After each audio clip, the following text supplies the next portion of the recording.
Greetings and welcome to the Voices Less Said podcast show with Dr. PMAC, a show where I invite fantastic people that are doing great work. I call it ordinary people doing extraordinary work. Today, the person that I'm going to be speaking with is no less ordinary, very fantastic, extraordinary human being doing fantastic work within academia and within practice. Today, join me in my conversation as I speak with Dr. Shemine Gulamhussein. Shemine has worked in the fields of therapeutic recreation, pediatric palliative care, violence against women and children who witness abuse. She has worked as a counselor at international youth camps, has great experience in outdoor programming for people with disabilities, and has also worked as a private practitioner who is supporting children, youth, and families, as well as adults wanting to explore their inner child through somatic practices. Shemine has a deep-seated commitment to create innovative and interdisciplinary understandings, dismantling of and recreating accessible, culturally grounded and transformative research. Her primary research is grounded in therapeutic recreation, in movement, as well as migration studies. Shemine has an extensive list of publications, peer-reviewed publications, and I'm excited today to speak to her about her work and the things that make her keep going. Join me today on Voices Less Said with Dr. PMAC.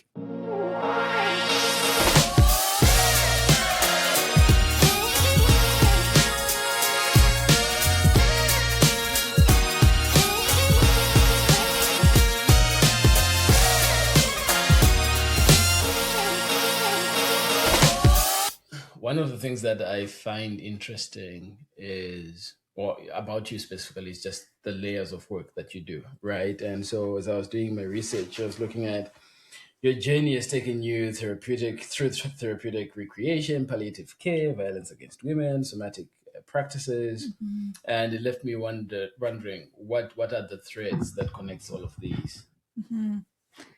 I think that for me, the thread is people and community, right? And so everything is embedded in the body existing within community. And so, for example, therapeutic recreation, it was a space that I landed in because I was curious about how young people or people's bodies responded to the environments in which they belonged, and particularly within recreational spaces.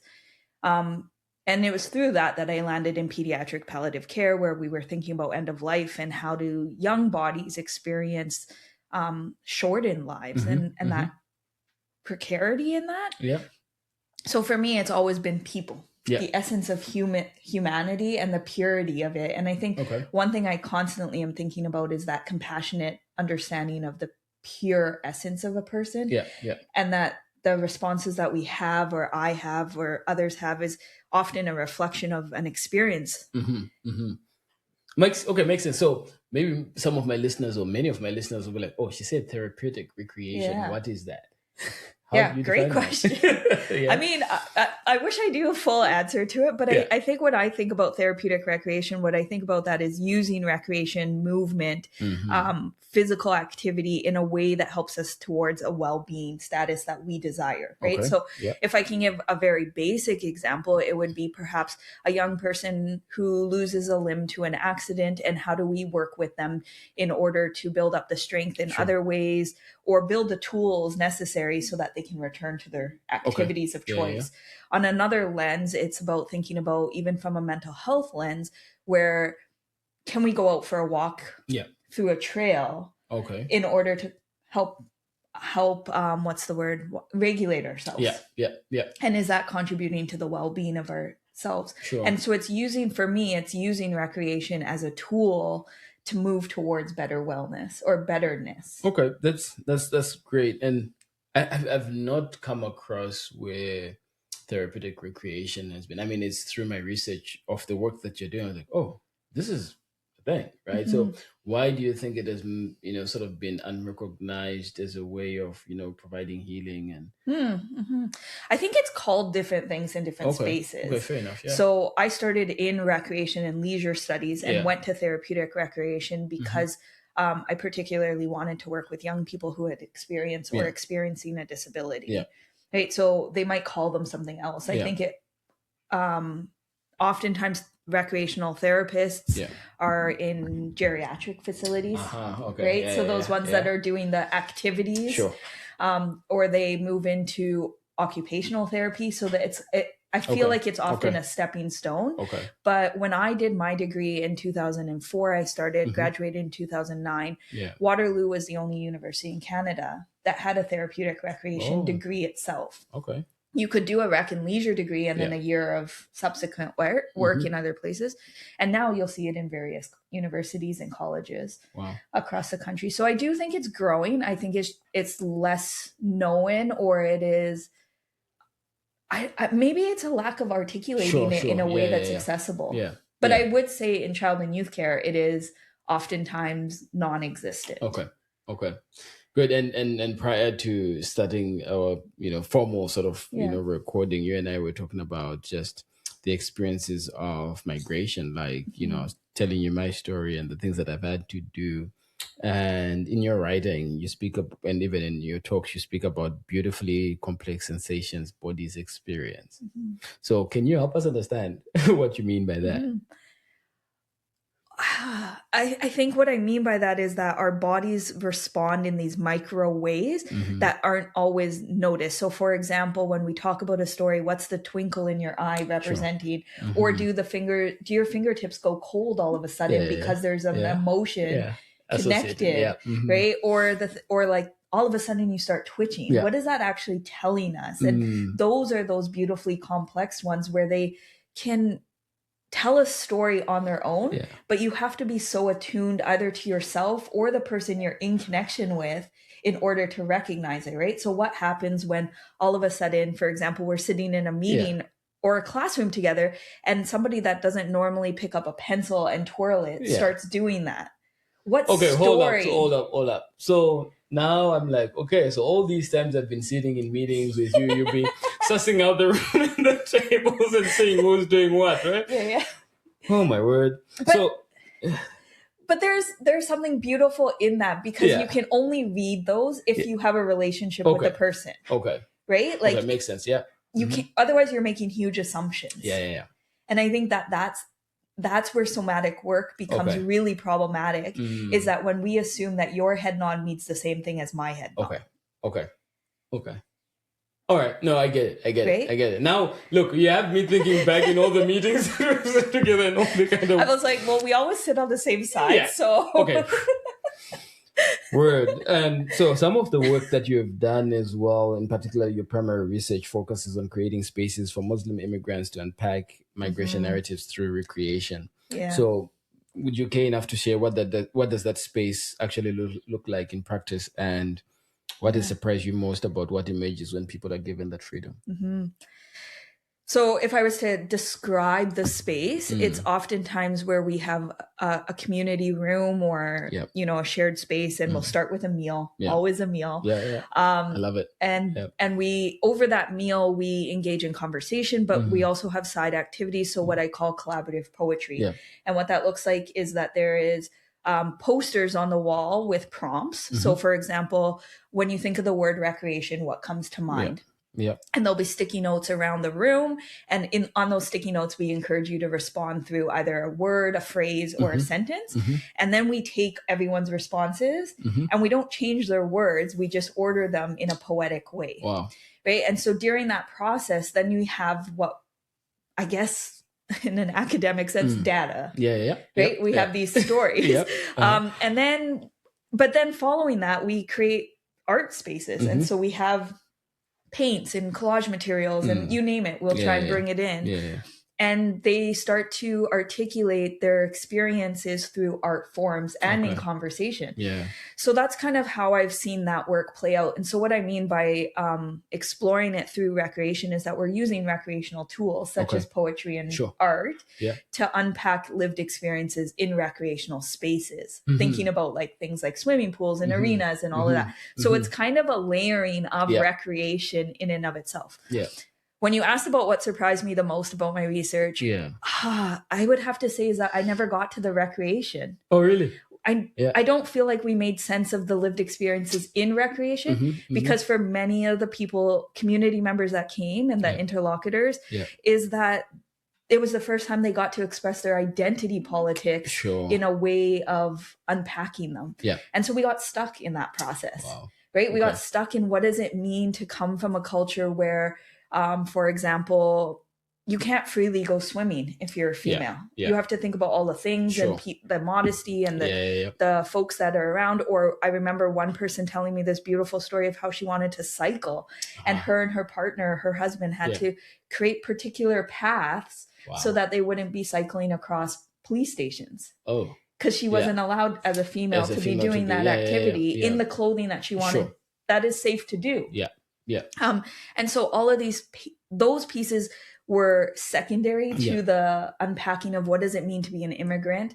What does it mean to live in multiple spaces at once? How do we, what do we call code switch? So that overtook some of that research, which has led me to a project that's coming up, hopefully, and more embedded in tracing what I call tracing joy. So this idea of how does recreation become moments of joy through hardship? Oh, moments of joy through hardship. Okay. And so in here, I really think about my dad's narratives and like, shout out to dad. If you're listening. Dad. But like this idea of like, even my mom, but my dad, like I vividly remember my dad being this advocate of, okay, school's not your thing. Let's go play an activity. Go move your body. Sure. Yeah. Okay. Right. Yeah. I remember taking my mom's bike. It was 3 times too big for me. And fine, I crashed it and they would come out, pick me up and move. But because that's how, so even during our moments of hardship, I was able to process through my body. Maybe that's the connecting point actually, is the processing through activity. Wow. Between all the work I do. Okay. So, I want to connect this, particularly the experience around the somatic practices and what you call the inner child, right? So as you work with people, and again, some of the, research I was doing about you too, was that at some point you're doing private practice and you're working with people to explore their inner child through somatic practices. So for someone who's listening and is unfamiliar perhaps with this concept, what does meeting your inner child feel like, and what does it feel like in the body, and why is that work so significant for us as adults to do that?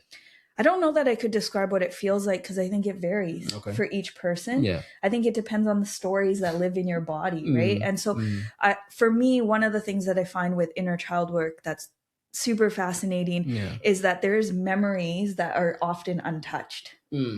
That are often actually moments of transformation or transitioning. So when we're able to tap back into those, then we're able to move ourselves forward in particular ways. And so when I say that, I say like, when I think about somatic and inner child, I say, okay, like, can we go back to a story of, I don't know, the moment that you felt the most safe? Okay.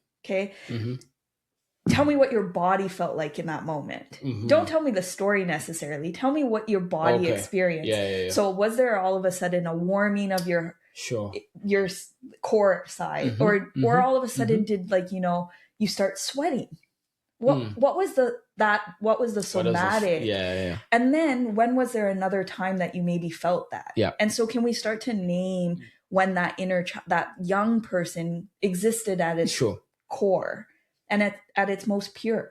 So is it like, I mean, I'm thinking about a whole lot of things right now. And again, tell me, Patrick, oh, that's wrong. That's, I'm thinking about, are you finding ways to address adverse childhood experiences? Potentially.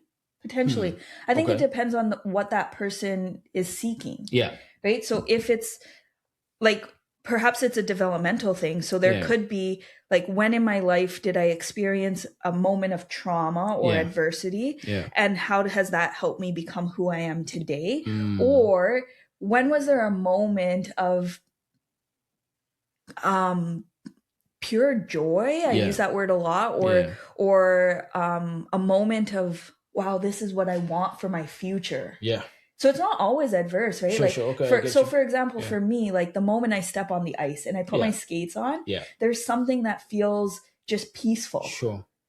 It's like me perhaps going on my motorbike. Exactly. And so how do we replicate that feeling in other spaces? Right? So how do we start to embody that to the point where it becomes more dominant than some of the adversity, if we want to use that language. And or how do we learn how to tap into that moment, into that memory in moments of like, oh man, I'm really stuck. We often talk about this. How do we crawl out of the rut that we're in? Can that be? So it's interesting that in all of your description of this work that you're doing, I haven't heard you, or I raised I put across the word adversity. You talking about the positive. So think about the time that you're safe. So how close is that to appreciative inquiry or strength-based sort of practice? Because I was digging in and I was she's not saying anything adverse. I'm the one who's raising that, but you're tapping into like, tell me a moment that you felt safe as a child, or tell me what aspiration or what you wanted to do. So it's all good things. Is that?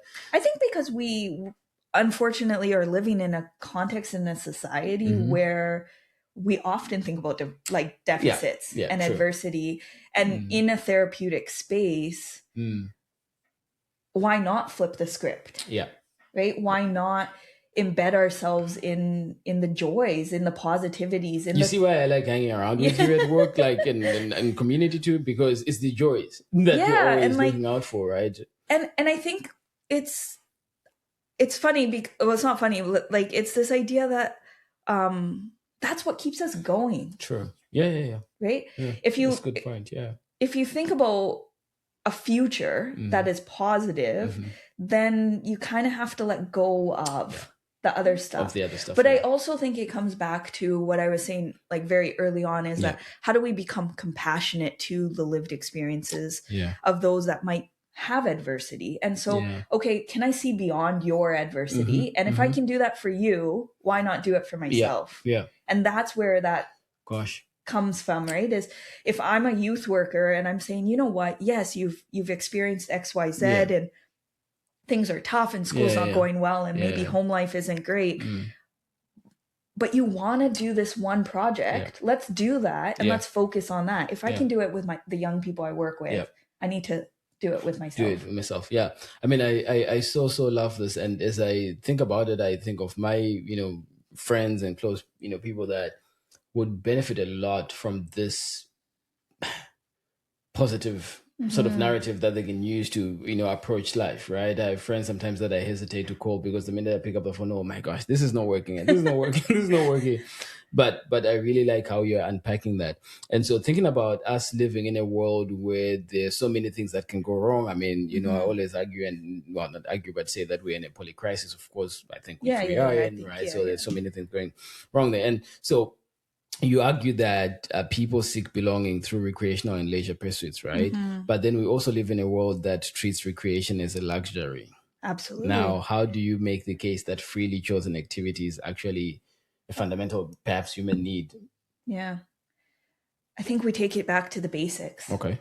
And I think one of the things I hope to work towards is deinstitutionalizing recreation. Okay. Yeah. Right. And so something like, when you get on your motorcycle, you don't need a system around you. It's just you and your bike and the open and road. the road. Yeah. And the more open it is, and probably the less structured it is, absolutely, the nicer it probably feels. It does. Yeah. And so how do we do that in our everyday lives? And so how do we start to reframe maybe how Western or Eurocentric opinions of what recreation is and go back to that concept of it? It's about, for me, recreation is deeply entangled. So maybe this is where it gets complex, is deeply entangled with spirituality. Okay. And in that, what I mean is that are we doing an activity that is a connection to self, other, or other than human? Yeah. And I draw on Sheridan's language for that. And so, and I think when we think about recreation in that lens, then we can start to think about things like recreation. Yeah. Recreation. Right? Yeah. And so how do we recreate our own narratives through these activities? Is going out for a walk enough? Yeah. But Euro-Western ideology, I think right now recreation is so entangled in sport. Yeah, it is. Yeah. And success. Yeah, and success. Yeah. Progress towards something versus just enjoying the moment or being connected. Yeah. Yeah, I'm thinking of right now a mutual friend of ours who lives not so far from me, who would argue about this sort of neoliberalistic way that brings in, like, I think about recreation in the sense that, wow, man, it's been so commercialized and it's been so individualistic, and with that is, when we think of sport, it's like, okay, who's gonna be first? So I think of him, right? Okay, I sold myself out, but I think of him and then think of that, notion of neoliberalism and markets and, wow. So, and even things like, you go out for a run. Yeah. We all have our smartwatches. We've all compared today's run to yesterday's run, and we're preparing for tomorrow's run versus what would happen if, and I'm guilty of this, what would happen if I took my watch off for a run and it doesn't go on Strava? Yeah. That whole, the capitalism of these activities is, Hans Scott Meyer and I recently had a conversation, and he was talking about addictive systems. Okay. Right. And for me, that is like recreation has become an addictive system where I have to outperform the next. Yeah. Oh, I have to get the best bike. Well, yes. I'm not say bike. Which bike? Motorbike or cycling bike? I'm just saying. Mine isn't the best. It's close. It's close, right? Okay. Our systems did not allow for the best financial system. No, but, those are the entanglements that we deal with every day. But when we can stop and just say, it was really fun to go kick around a ball in the backyard. Yeah. That was my recreational time. Yeah. Cool. I got to hang out with a young person. I got to be outside in the sun. All of these things, those are the moments that I think allow the somatic or what I call the muscle twitches to actually really blossom and to do what they do. That. And when I think about muscles, I think about this idea that every muscle has its own brain, and and every muscle holds a story. Yeah. Wow. And so when we move them in particular ways, those stories exist in that way. But muscles are pretty resilient. Yeah. And you talk a lot about resilience. Yeah, I do. And this idea of, so then if we are using our muscles in resilient ways, can we not have these beautiful transitions in life that suppress all of this? Yeah. Let's be frank, pretty negative stuff that's going on in the world. That's true. Beautifully said. And so my listeners, if you're listening and, what are you doing for yourself? Right? How are you showing up with, for recreational activities? Are you going for a walk? Are you going to kick around the ball in the park or something, right? Yeah. Are you sitting down and writing? Yeah. Oh, writing too, right? Right? Like, is that your art? Yeah. Is that your activity? Yeah. I don't think we get to boundary what it is. Because again, then you're leaning towards the scripted is recreation, leisure, or sport. So this is why I just paused, because I actually, I've been writing a lot. And after, when I put my pen down or my iPad down or my computer down, I'm like, wow, that felt good. Yeah. And then I then have folks asking me, well, you're writing a whole lot of things. I'm like, well, you know what? I'm actually enjoying it, not as work, but as recreation. Yeah. And what's going on in your body when you do that? Man, it feels good. Like, I have written lots because I actually find time to just calm down. Yeah. And really just feels like I'm unpacking a whole lot of things that are on my mind and I'm putting that on paper. And it's actually a really, really good feeling. Like, really, really good feeling. On Saturday, it's twice now. Sorry, Coach JT. But I had to text my performance coach. I was like, I'm sorry, I'm not coming for training. I'm actually just in this zone. Yeah. It felt so good that I didn't want to step out and go for my physical activity, for my functional adult athletic and so training. So Csikszentmihalyi would say you've entered flow. Right? Flow state. Right? And in that flow state, that is the essence of what recreation was. Wow. Before it was capitalized, right? How do we get into an activity to the point that we get lost in that activity? Wow. Yeah, that's that freely chosen. Why do I get to say if it is or not? Yeah. Wow. Right? Yeah. Because I think about my brother who, every morning for as long as I can remember, he writes morning pages. Now, morning pages was labeled by somebody, and I can't remember their name, so I apologize. Yeah. But you know, he writes every morning, and then sometimes he'll go to what he calls his shop and he'll do woodworking. Now, for me, that wouldn't be recreational at all, because that would be super stressful to sit there and turn wood and stuff. But for him, he gets lost in it and has no idea how long he's been at it. That's the same for probably someone like you that's writing in these moments. Or, you know, I think it's in some ways, what I think though is that it's all community oriented. And I think we shouldn't forget that, right? So you might write for yourself, but it potentially changes the way you're showing up for the next person. So if you're able to flow and get all of those thoughts out, you're probably more present when we're engaged in conversation. Or for example, like if I have gone for a run in the morning, I'm probably a little less feisty at work, right? Okay. Because I so you should be running every day, by the way. Yes, thank you. But because I was able to connect with the self, before I have to connect with another. So perfect segue into the next question that I have. You know, your work is rooted in autoethnography and community arts-based methodologies. So what does it mean to turn the research lens on yourself, right? And how is your own story, your own body informed your scholarship? One of the challenges I've been facing lately as I reflect on my autoethnographic work is that it's not about me, actually. What? It's about how I've interpreted familial spaces. Okay. Right? So a lot of my work is embedded in my experience playing ringette or traveling, or the stories I've heard from my families. None of that exists just solely in my body.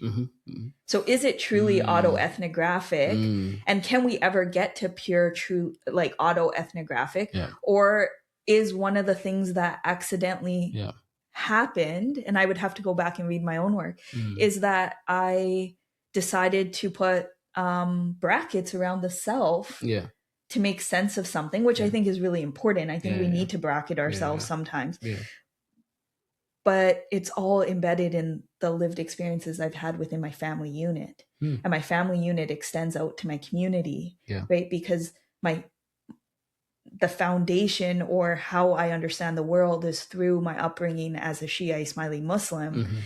And even the moments that I stepped away from that belief system, my parents were still deeply embedded in it. And that's still reflected in who I am. And that was the biggest learning from my research, actually, is that I couldn't escape the ethics that I was raised with. That felt good in my body, because there is cultural DNA. And in that it felt good. And so, I don't know that I answered your question, but, you did. But this, I think it's more complex than we're letting it be. Yeah, it is. It is. But I like that you bring in the aspect of culture, because trust me, I was thinking about it too. And so you again write and speak about dismantling and recreating research that is recreating. I love that. Right? Recreating research that is accessible, culturally grounded, and transformative. And so when you think of modern day academic practices or approaches, what needs to be dismantled? In our academia? We talk about this a lot, don't we? We do. I think it's about how we understand what knowledge dissemination or knowledge production is. And I think about things like, is being in that space and just having the conversation enough? Okay. Right? Or do we actually have to take that next academic stance and write about it and produce it? But then there's a tension that I sit in, and that's probably why I don't write as much as I should. I should. But because then I'm extracting other people's lived experiences. Right? And I don't know who gave me that right. Yes, they signed consent forms, but I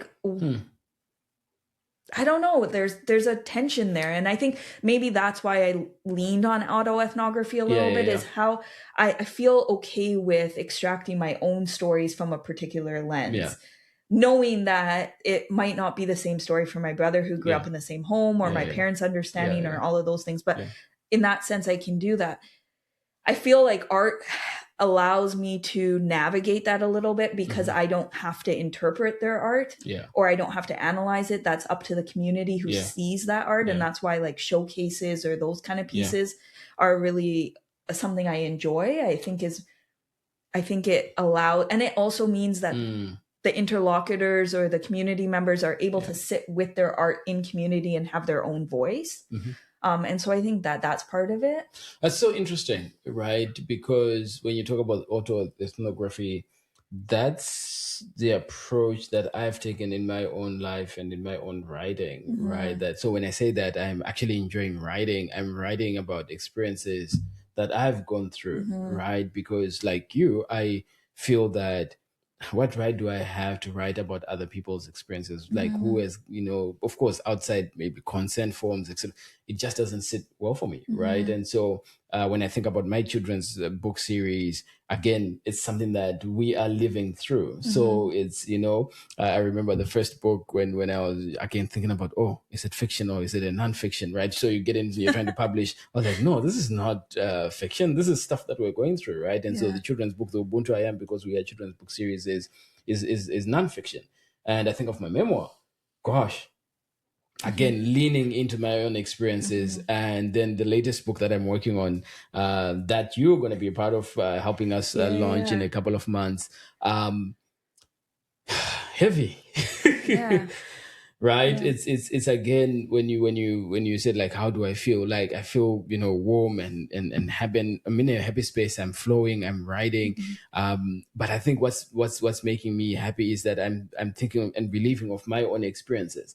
And all of those experiences are not, I'm not in a deficit modality. I'm thinking of, oh, wow, this was an opportunity for this. This was an opportunity for this. And I'm here because of A, B, C, D. Right. And so I'm grateful that you mentioned that. And if there's a way that, in academia, we start having those conversations and those debates, that would be helpful.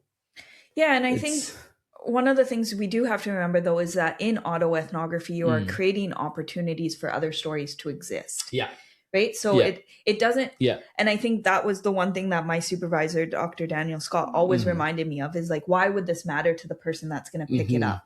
And can they find their own story within your story? And then can they not mimic necessarily, but use the approach that you use to make sense of your lived experience so that they can try and make sense of their own.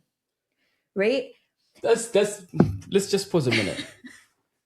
Man, I wear my heart on my sleeve. And what you've just said there is what I've been trying to do. Yeah. Really, not to share my story or the children's book story as a way to put stuff out there, is to try and encourage other stories to come out. Now, you and I are sitting across from each other because of this podcast. Yeah. The idea is how many stories can come out there. So, wow. Anyway. Right. And then for me, that's where that collaborative poetry becomes powerful, because everyone's story is in one story. Yeah. So maybe you don't see yourself in lines 2 and 3, but you see yourself in lines 10 and 11. Yeah. Right. Or something like that. Yeah. And then the art is oftentimes fairly abstract. Yeah. Unless, like, I have had some incredible schooled, learned artists, and then also those of us that just throw paint around. Yeah. For lack of a better word. Yeah. Right. And so, but in there's an abstract, or there is a telling that doesn't have, it's not defined. And so you can find yourself in there. And so when I think about writing autoethnography now, I don't know that I did it during my PhD, is how do I leave those nuances open and available so that I'm not restricting? And I think that that's why in autoethnography, there's been a push against this step-by-step order of how it takes place. But Ellis, Boschner, and Adams would, constantly tell us, be vulnerable. Be vulnerable in that, because it's in that vulnerability that the nuance exists, that the humanity exists. That's the scary thing about my next book. Because I'm like, my gosh, I'm being vulnerable here. Like, but in all of that, I'm like, okay, I'm hoping that this also opens a pathway for other stories to come to the fore. Yeah. Right. For other people to bring in. And anyway, so you talk about paint and art and all of these things. So here's a near last question. If your work were a piece of music, what would it sound like? What would it sound like? And what do you hope listeners would walk away feeling after hearing your voice on this podcast today? That's like our buddy's question, not for me.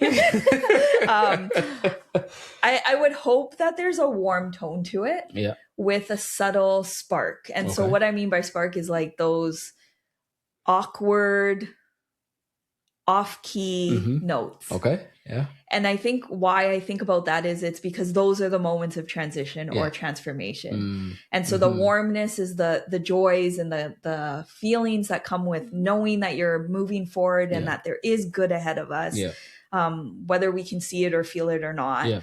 And then those are the moments of sparkness that help us get to where we go. And I think that there'll be moments of dullness too, where it's low, it's almost like drony. And those are hardships that we all experience. I think it would be false for us to say that we don't experience moments of that. Yeah. Wow. And what would I remember like when I was a young person, Evanescence. I don't know if you remember her music. Yeah, it was pretty dark. I was drawn to it, but I think I was drawn to it because it was mellow. It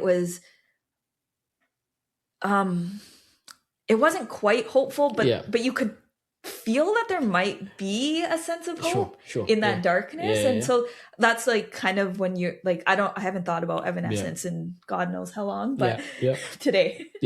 Okay. That's great. And I think of this power of recreating. What would you say to, listeners to the pod, like how can they go about that journey of actually just recreating, right? Walking into this recreational space and then intentionally say, well, you know what, this is time for me to recreate. I think don't overthink it. Okay. I think find that thing that makes you smile and just go with it. And when it stops making you smile, find the next thing. And I think that is the key, is that it doesn't have to be consistent. So if today writing is working for you, go with it. Tomorrow, if it's not working, don't force it. Because then that joy disappears, right? It becomes work. It becomes work. And so I can go for months without writing, and then when it comes, it comes. It comes. And so I think don't overthink it. Have fun. Think about that thing that makes your child smile or you smile when you were a child, and go back to that. I love it. Start simple too. I love it. Well, look, I don't let people go off before they answer 3 questions. And I think you know those questions. So if you were to have dinner with 3 people, living or dead, who would they be and why?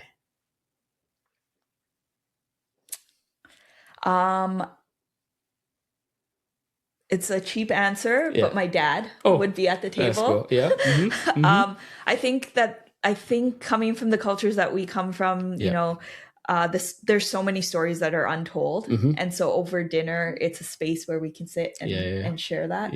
I would love to have had dinner with my paternal grandmother.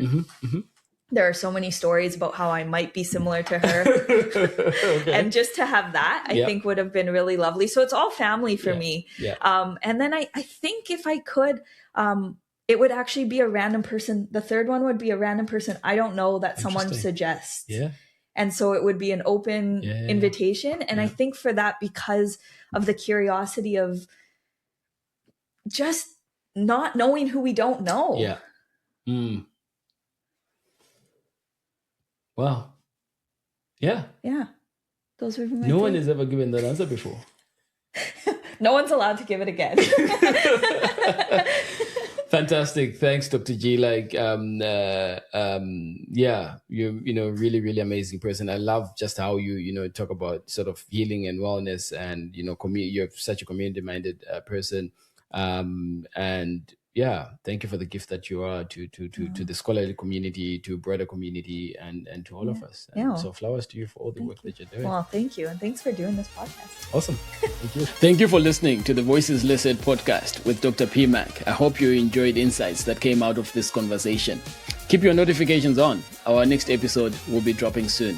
Thank you and enjoy.